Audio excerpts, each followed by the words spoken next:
Now this is Zombie Woof at the schoolhouse.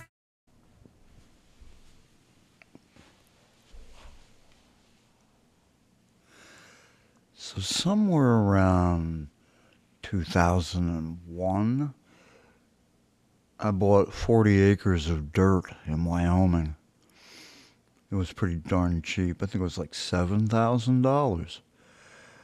40 acres. And it wasn't just dirt. It also had sagebrush, and it had a bit of a roll to it. It wasn't altogether flat. It had maybe a 80-foot rise across its quarter mile by quarter mile expanse. And we went there not every year, but every 2 or 3 years until we'd been there at least about maybe 7 or 8 times. And ultimately I sold it, but it was 18 miles off of Interstate 80. And it was a rutted dirt road. And we went there twice in a minivan. And only once did we lose any parts off the minivan. We lost the front spoiler the first time we went, in fact, and yet we did it again another time because we found a slightly better road. 18 miles on a rutted road, which if it rained would be impassable in a four-wheel drive Jeep, because after we tore the spoiler off, and then we rented a four-wheel drive Jeep Cherokee, and then it rained, and we got about a mile from the highway. There was a slight incline. We couldn't get up there in a four-wheel drive. It just was worse than ice because you also couldn't get out of the car. Well, you could, and when I did, my boots had like 5 or 6 inch thick clumps of this mud on them that, I mean, you couldn't even it took a little while just to clean the mud off the boots to where I could get my feet back in the car. And if it rained, it was like that because the road was very dry and dusty otherwise, but the rain did that to it, and then you'd have to wait a day, and about a day. So we waited a day, and the following day it was all right, and we drove in. But the road in, the main problem was the depth of the ruts, so you needed a couple more inches of clearance so you didn't tear off your spoilers and such. But this is really for the cartographers because I had been studying maps, and this was in the kind of pre-internet-y, no Google Earth, no Google Maps. I was looking, but I did have access to some pretty good maps, and I had looked at this 18-mile drive, and I had memorized the chief features, and the chiefest among them was a large valley. I saw it was about a mile, and then a mile, and then a mile like a horseshoe. You would drive along the edge of this valley and then straight again. So that was going to be a pretty obvious landmark in a place with not much else. And we set out to find that, and where it should have been, we didn't find it. And we did have a very early GPS device, which only gave us digital readouts, which then had to be translated onto a paper map, which had latitude and longitude increments that could allow you to find on that map where the GPS locations were. And I had also drawn up a map myself with similar cheat sheet. But what I didn't realize was that although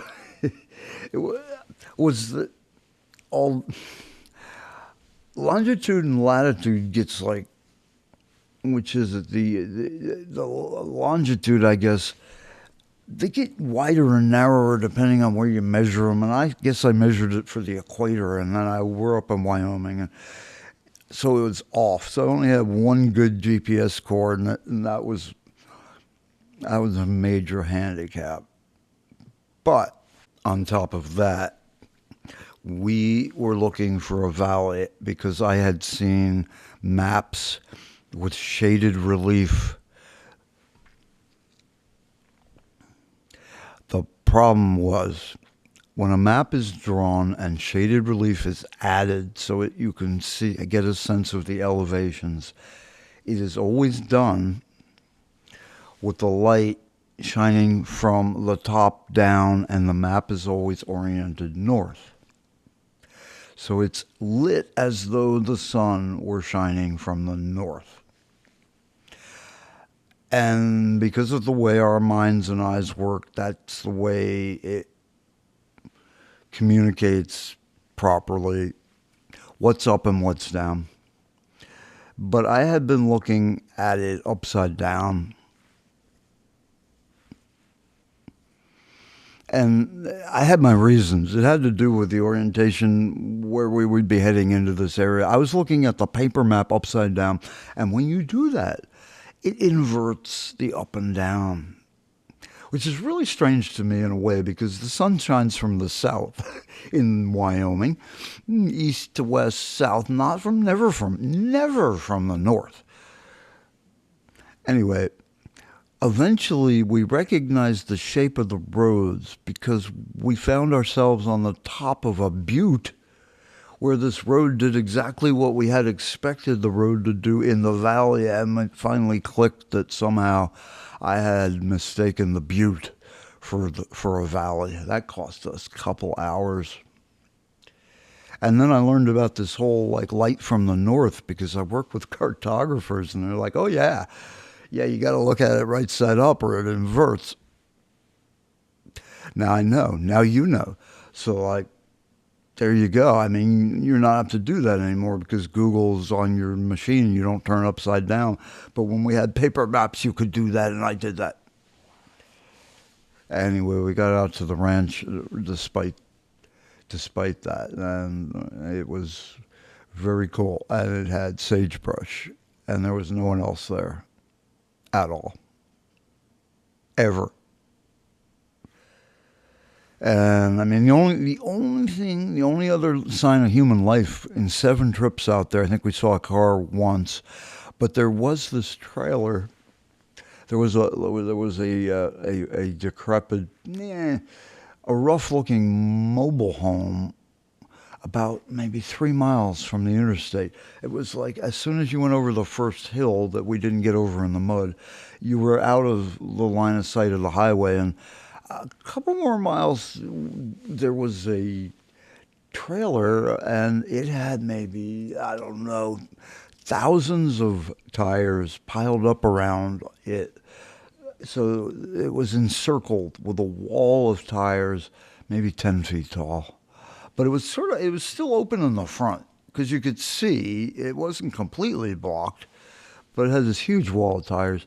And when we drove by, and one of the times when we were leaving Wyoming and we drove out past that, there was a guy standing out there outside the trailer, and he just stood there, but he definitely just stood there and watched us for the minute or two it takes out there in Wyoming to pass something. It was 100 yards off the road, and we were like,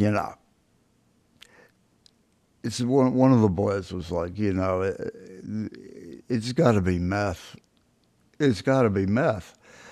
And, at that time there were just billboards all over the state of Wyoming showing the before and after meth pictures. And we were like, you know what? It very well could be meth. If we ever come by and the place is burned to the ground, we'll know it was meth. Well, the next time we came by, it was burned to the ground, including the tires. Have you ever seen tires burn? But that burned for a week. It was just a puddle of rubber and ashes. So it was probably meth. I was really surprised at how close it was to the highway. I mean, I'm surprised the cops, never once, apparently, got a four-wheeler, went over the hill. I mean, why would they? I mean, why would they? So that was Wyoming. That was the ranch. We camped there one night. One night. We usually like did day trips, but we camped there one night. Yeah, we did it. I was going to build like a clubhouse out there when the first trip we went out there. I brought along like nails and stuff. I was going to get lumber, and once we got there, it was like I'm not. I can't just go run back to town to the lumber yard. We're lucky we made it, and let's like save all our energy for getting out of here again. Times we took the rental cars most of the time, and had the 4-wheel drive excursions and Suburbans, and they were fine. They made it fine, but they wouldn't have made it through the mud. The Jeep Cherokee did not. It's just the kind of dirt it is. But I think people out there probably know that. Probably don't try. You go back to the motel and try again tomorrow. All right.